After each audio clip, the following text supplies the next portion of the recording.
Nós percebemos que há sempre uma crescente nas notícias de crimes. Por quê? Conforme a conscientização da população e até em razão de palestras, orientações para próprias crianças, nós percebemos que através do conhecimento, as pessoas, as vítimas, os adolescentes vão percebendo seus direitos.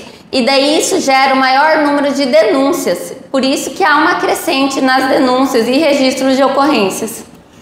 Quais são os principais desafios que a delegacia enfrenta ao investigar casos de violência contra menores? Nossos desafios são grandes, porque esses crimes são cometidos, em regra, no âmbito doméstico. Quem que são os infratores? São aquelas pessoas que estão próximas às crianças e adolescentes, são os pais, o padrasto, a madrasta, o padrinho, o tio, o companheiro da avó, o companheiro da irmã, o companheiro da tia. Então são pessoas que estão muito próximas. Que há um erro assim, comum que eu percebo, que as pessoas imaginam assim, que o estuprador, o violador, são pessoas estranhas, um desconhecido, e na realidade não. Os infratores estão ao nosso lado, por isso que nós temos que ter muita atenção com as crianças e adolescentes. Perfeito. Como as denúncias de abuso contra as crianças chegam até a delegacia e qual é o procedimento adotado após o recebimento? Então, nós recebemos as notícias de crime de diversas formas.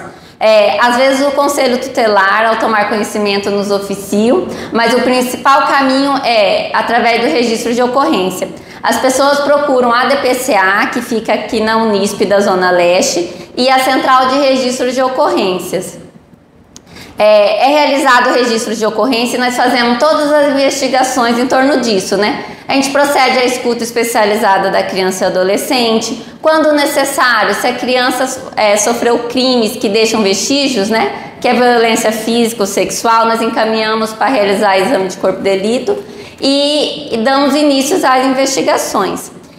Ainda nós recebemos um número elevado de denúncias através do Disque 100, que é utilizado assim, por pessoas anônimas que querem ajudar a criança e adolescente e realizam. Nós vamos investigar. É um canal muito interessante para quem não quer se envolver, mas eu sempre recomendo assim, que pessoas que querem realmente proteger a criança e adolescente que nos procurem. Por quê? Porque a denúncia anônima, às vezes, quando a gente vai investigar, por ser um crime cometido no âmbito doméstico e familiar, a gente não consegue prosperar nas investigações. E quando tem um comunicante, nós conseguimos mais informações e com isso a gente consegue investigar e, consequentemente, proteger a criança e o adolescente. Ainda no gancho dessa sua resposta, eu acho que cabe: quais são as maiores dificuldades na identificação dos agressores em casos de violência? A maioria dos agressores, eles já são identificados. Porque, como eu comentei no início, são pessoas que estão próximas à família, são familiares, são amigos, alguém que tem alguma relação. Os demais casos também são complexos. Quando não, a maioria são pessoas próximas. Quando não são, às vezes são de grande complexidade. Por quê? Os crimes sexuais são praticados assim às escondidas, né? Oculto. Ainda mais quando se trata de criança e adolescente, eles procuram um momento que a criança e adolescente ainda está ainda mais vulnerável. Então são de grande complexidade para identificarmos infratores quando não são relacionados ao âmbito doméstico e familiar. Nós temos que conversar com as crianças e adolescentes, pois elas têm que confiar em nós para contar que elas estão sendo vítimas, que alguém está se aproximando e que o contato, aquela forma de contato não é correta. Então a criança tem que ter consciência dos seus direitos, o que pode ser feito ou não com ela.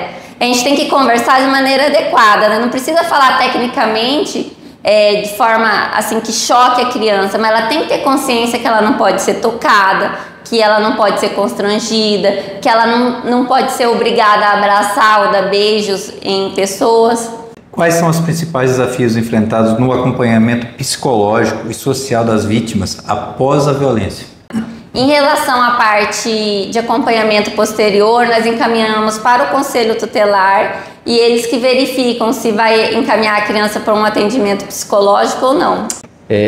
A senhora, como mãe, qual o recado que a senhora daria para um parente que está vendo uma criança sofrendo um abuso, mas que não foi feita nenhuma denúncia, assim, o que a senhora, assim, como mãe, não como delegada, orientaria, assim, tipo, deixaria como um alerta? Eu recomendaria denunciar, conversar com as crianças e quando acreditar nelas. Quando elas falarem que alguém estiver tocando nelas, fazendo qualquer coisa que a constrange, acreditem nas crianças, que elas não estão falando isso à toa. E iria denunciar, pois você ser omisso, você pode estar facilitando que esse abusador continue a praticar crimes contra aquela criança e os abusos sejam cada vez mais graves.